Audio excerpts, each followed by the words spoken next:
여러분 안녕하십니까. CJB 8시 뉴스 시작합니다. 연휴 기간 발생하는 쓰레기는 평일에 비해 2배 이상 많다고 합니다. 때문에 근로자의 날이지만 환경미화원들의 노동 강도는 평소보다 오히려 더 높았는데요. 무엇보다 비양심과의 전쟁을 벌였습니다. 이태영 기자입니다. 주말 동안 발생한 쓰레기들이 산더미처럼 쌓인 도로. 이른 아침부터 미화원들이 바삐 움직이며 쓰레기를 수거합니다. 재활용 폐기물이 그대로 담겨 있거나 음식물이 터져 나오기도 하고 절반 가까이는 아예 종량제 봉투에 담겨 있지도 않습니다.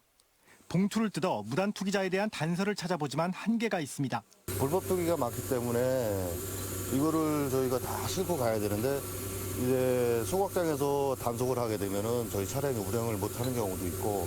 일일이 무단 투기자들에 대한 단서를 찾지 못하는 가장 큰 제약은 촉박한 시간. 정해진 시간 내에 수거한 쓰레기를 소각장에 옮기지 못하면 다음 날은 더 이른 새벽부터 업무를 시작해야 하는 악순환이 반복되기 때문입니다. 원칙에 따라 종량제 봉투만 수거해 가도 수많은 민원에 시달리기 일쑤입니다. 시간이 좀 오버가 된다 하더라도 해보려고 지금 저희가 좀 노력을 하고 있는데 실제로 시민분들이 그렇게 내놓지 않는 분들이 거의 많이 있어가지고 저희가 좀 많이 애로사항을 갖고 있습니다.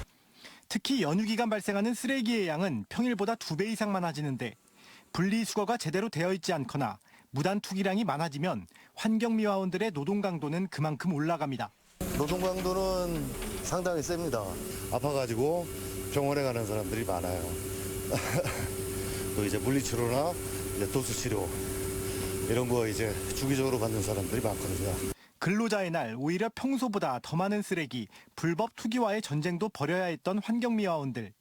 성숙된 시민의식이 그들의 노동 여건을 한층 개선시킬 수 있습니다. CJB 이태현입니다. 노동절인 오늘 청주에서도 정부의 노동정책을 규탄하는 대규모 집회가 열렸습니다. 민주노총 충북본부 조합원 2,500여 명은 오늘 오후 국립현대미술관 청주관 앞에서 집회를 열고 주 69시간 노동제와 주휴수당의 폐지 등 노동계약을 멈추라고 주장했습니다. 이들은 집회 이후 충북도청 앞까지 행진을 이어갔으며 물리적 마찰은 발생하지 않았습니다. 대한불교 조계종과 문화재청이 관람료를 받지 않는 전국의 사찰 65개소를 확정 발표한 가운데 충북에서는 보은 법주사와 영동 영국사가 포함됐습니다. 이에 따라 기존 법주사 매표소의 명칭이 법주사 불교문화유산 안내소로 변경됩니다.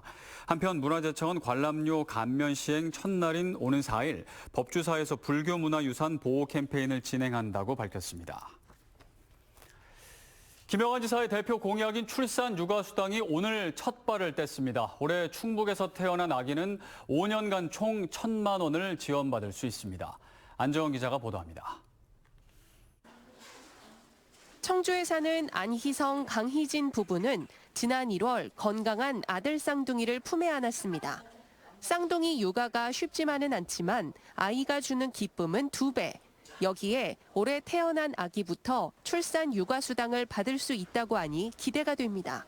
제가 휴직을 하면서 수입이 줄어든 상태여서 경제적으로 부담이 좀 더 많이 됐었는데 이번에 수당을 받게 되면 그 부담이 좀 줄어들 것 같아서 많은 기대가 되고요.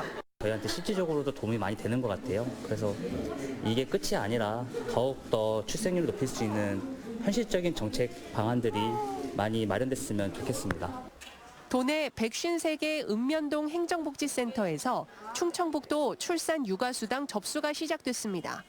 올해는 출생아 1명당 첫 해 300만 원을 시작으로 5년간 총 1,000만 원, 내년에 태어나는 아이는 6년간 1,000만 원을 연차적으로 나눠 지원받는 제도입니다. 출생일 기준 부 또는 모가 주민등록상 충북에 6개월 이상 거주해야 하고 타 시도에서 출생해 도내에 전입한 경우 올해 1회차 수당 지급 대상에선 제외됩니다. 신분증이랑 통장 사본만 들고 오시면 되고요. 만약에 이제 대리인이 신청하러 오실 경우에는 가족관계증명서만 지참해 주시면 됩니다. 지난해 충북의 합계 출산율은 0.87명. 수당 지급만으로 당장 출생아 수가 늘지는 않겠지만 충청북도는 다양한 시책 개발로 아이 낳고 기르기 좋은 환경을 조성할 계획입니다. 공동육아 나눔터 그리고 야간 연장형 어린이집과 같은 돌봄 체계를 좀 더 촘촘하게 강화를 할 계획이고요. 남성 육아휴직 1호 기업 지원 사업 같은 일가정 양립 문화를 좀 확산하는데 출산율 제고와 일가정 양립 문화 조성을 위한 다양한 시도가 이어지고 있는 가운데 충북형 출산 육아 수당이 어떤 평가를 받을 수 있을지 주목됩니다. CJB 안정은입니다. 네, 올해 주식시장의 키워드는 충청권의 2차 전지와 화학을 일컫는 일명 충전화입니다. 우리 경제나 수출에서 차지하는 비중도 비약적으로 성장하고 있는데요. 국가 첨단 전략산업 중 2차 전지 특화단지 선정이 초읽기에 돌입하면서 충북의 발걸음도 빨라지고 있습니다. 자원석 기자입니다. 2차 전지 글로벌 리더인 LG 에너지 솔루션은 청주 오창 공장의 명칭을 에너지 플랜트로 바꾸고 마더 팩터리 구축을 공식 선언했습니다. 오창 에너지 플랜트가 글로벌 생산 기지의 중심이 되는 겁니다. 우선 내년 말까지 6천억 원을 들여 시험 생산은 물론 양산 검증까지 가능한 마더라인 신설에도 착수했습니다. 이 마더라인을 통해 가지고 신기술이나 신공정이나 같은 거를 이제 미리 좀 테스트를 해서 이제 글로벌에 있는 저희 생산 기지에 순차적으로 도입을 하면서 LG 에너지 솔루션은 오는 2026년까지 이곳 오창 에너지 플랜트에 2차 전지 연구와 생산을 위해 모두 4조 원을 투입할 계획입니다. 오창 단지를 중심으로 한 전국 유일의 2차 전지 소부장 특화 단지에는 LG 에너지 솔루션과 에코프로비엠 등 28개 기업의 생산과 연구 시설이 들어서 있습니다. 생산과 수출 규모, 종사자 수 등이 모두 전국 1위입니다. 때문에 충청도는 탄력을 받은 2차 전지 산업을 미래 먹거리로 완성하기 위해 다음 달부터 시작되는 국가 첨단 산업 특화 단지 선정에 전력을 다하고 있습니다. 충북과 경북, 포항 등 전국 5개 지자체가 치열한 유치 경쟁을 벌이고 있습니다. 인허가 규제 완화와 각종 세제 혜택, 생산 기반 시설 지원, 공장 용적률 최대 1.4배 증가 등으로 생산 효율성이 높아지기 때문입니다. 세계를 이끄는 마더 팩토리 단지 조성을 위해서 다양한 테스트베드 또 자금 지원 정책을 마련하고 있고요. 또 국가가 2차 전지의 추격차 중심지로 선정하고 있는 특화 단지에 지원되기 위해서 아울러 충청북도는 SK 하이닉스 등 110여 개 반도체 관련 기업을 묶어 반도체 특화단지 후보지로 신청해 첨단 전략산업단지 복수 선정이란 쾌거도 내심 기대하고 있습니다. CJB 장원석입니다. 10여 년째 계획만 갖고 있는 청주동물원 이전 여부에 대해 청주시가 올해 안에 매듭을 짓겠다며 외부 용역을 추진했는데 의회가 제동을 걸었습니다. 내년에 출범하는 시정연구원에 용역을 맡기라는 것인데 시간이 너무 지체된다는 문제점이 있습니다. 예산을 써가며 출구 전략을 찾을 게 아니라 시가 직접 주민들을 설득하는 게 바람직해 보입니다. 홍우표 기자가 취재했습니다. 청주시는 백지 상태에서 청주동물원 이전을 따져보겠다며 외부 용역을 추진했습니다. 이름은 청주동물원 이전 기본구상과 타당성 조사 용역으로 이번 추경 예산안에 3억 원을 편성했습니다. 추진 동력을 잃은 지 오래지만 이를 백지화하는 행정처리에는 나름의 근거가 필요하기 때문입니다.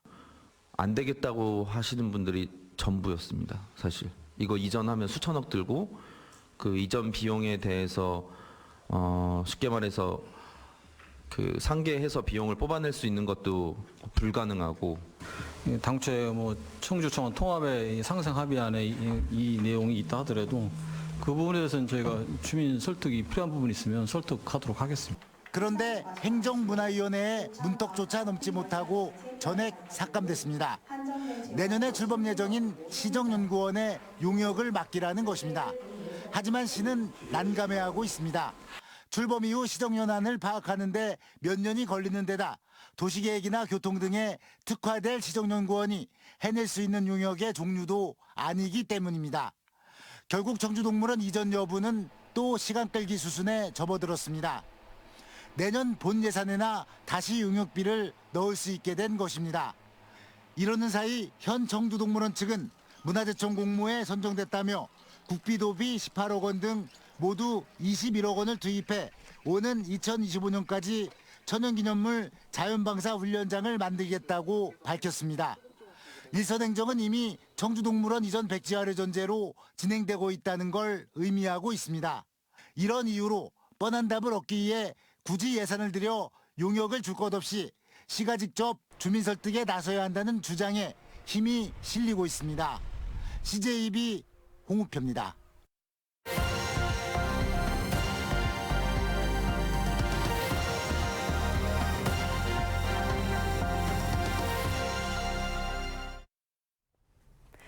정부가 프랜차이즈 업계에 가격 인상 자제를 요청하고 나섰지만 외식 물가는 연일 치솟고 있습니다. 간단한 한 끼 식사도 이젠 10,000원이 넘어 가정에서는 외식을 줄이고 직장인들도 편의점 도시락으로 점심을 해결하고 있습니다. TBC 박정 기자가 취재했습니다. 마트 판매대를 둘러보며 심사숙고 끝에 고른 건 밀푀유 나베 밀키트. 명주 씨 부부의 저녁 메뉴입니다. 지난해까지만 해도 일주일에 서너 번은 외식을 했지만 외식 물가가 크게 오르면서 집에서 끼니를 해결하며 지출을 줄이고 있습니다. 많이 비싸요. 전에보다는 한 30-40% 올랐다 해야 되나? 그래 이런 거 사다가 먹으면 좀 싸겠지. 이게 된 거는 해놔놓으면 그냥 먹기 쉽고. 평일 점심을 늘 밖에서 해결해야 하는 직장인들도 급등한 외식 물가가 부담입니다. 점심 맛집을 찾아다니던 주희 씨도 요즘에는 가성비 좋은 편의점을 애용합니다. 원래는 그 맛집이랑 많이 찾아다녔었는데 교동에 맛집이 많아서 근데 요새는 물가가 너무 올라서 점심 먹는데 10,000원, 20,000원 넘어가니까 부담돼서 구내식당이나 아니면 편의점을 주로 이용하고 있습니다. 고물가에 점심값 부담이 커지면서 런치와 인플레이션을 합해 런치플레이션이란 신조어까지 등장했습니다. 편의점 자체 브랜드 도시락이나 행사 제품은 점심시간에 일찌감치 동인하고 판매량도 지난해보다 30% 넘게 급증했습니다. 손님들이 좀 가성비 있는 도시락을 많이 찾으시는데 이렇게 상구 도시락, 사이 도시락 같은 조금 가성비 있는 도시락을 많이 찾으시고요. 그다음에 도시락을 사면 음료가 증정이 되는. 지난 한 해 전국의 외식 물가 상승률은 7.7%, 30년 만에 최고치를 기록했고 올 들어 치킨에 햄버거, 커피까지 대형 프랜차이즈마다 줄줄이 가격을 올리고 있습니다. 공공요금과 인건비 상승, 외식업계들의 릴레이 가격 인상까지 더해지면서 체감 먹거리 물가는 갈수록 팍팍해지고 있습니다. TBC 박정입니다.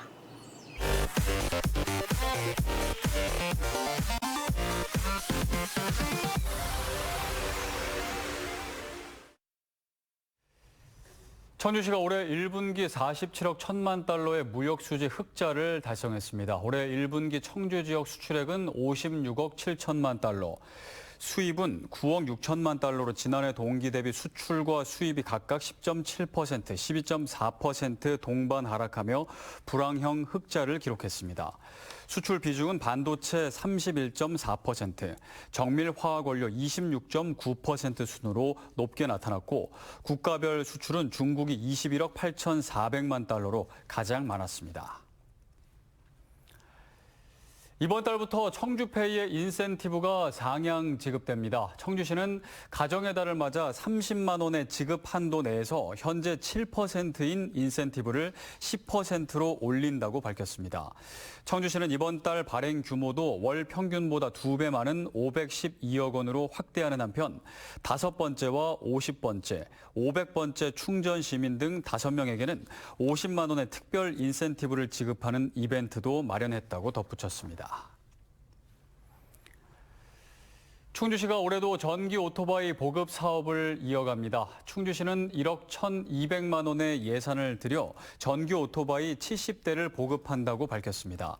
지원 금액은 한 대당 경형 140만 원, 대형은 300만 원까지이며 기존 내연기관 오토바이를 폐지한 뒤 전기 오토바이를 구매할 경우 20만 원의 추가 지원금을 받을 수 있습니다.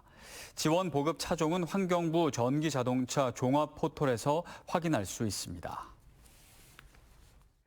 어제 옥천군 청성면 궁총리에서 발생한 규모 3.1의 지진과 관련해 인근 지역의 피해는 없는 것으로 파악됐습니다.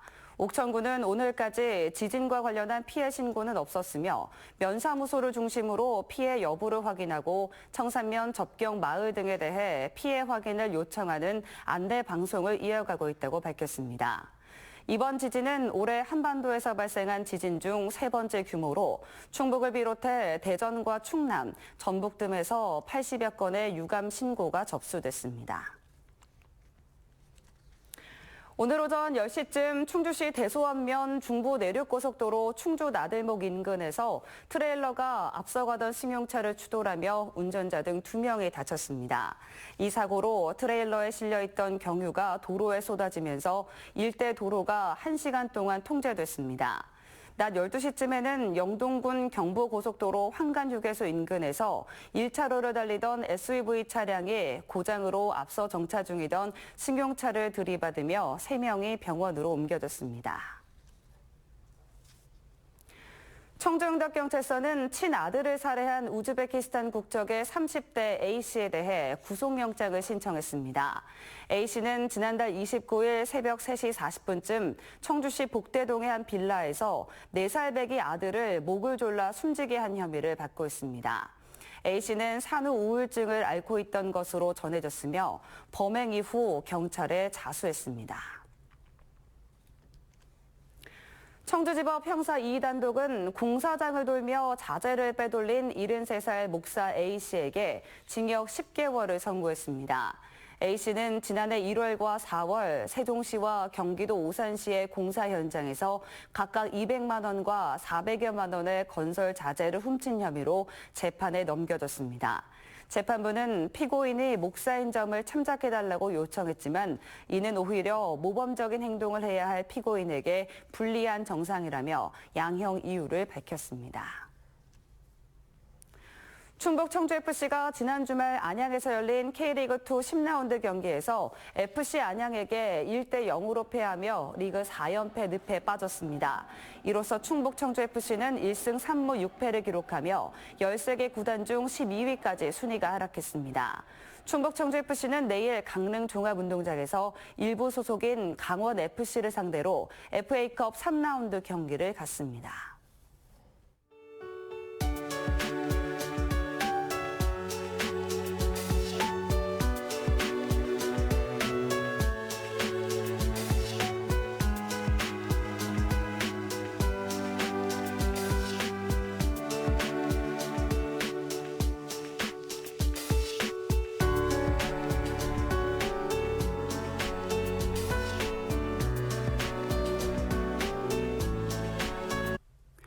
이상으로 CJ 8시 뉴스를 모두 마칩니다. 시청해주신 여러분 고맙습니다.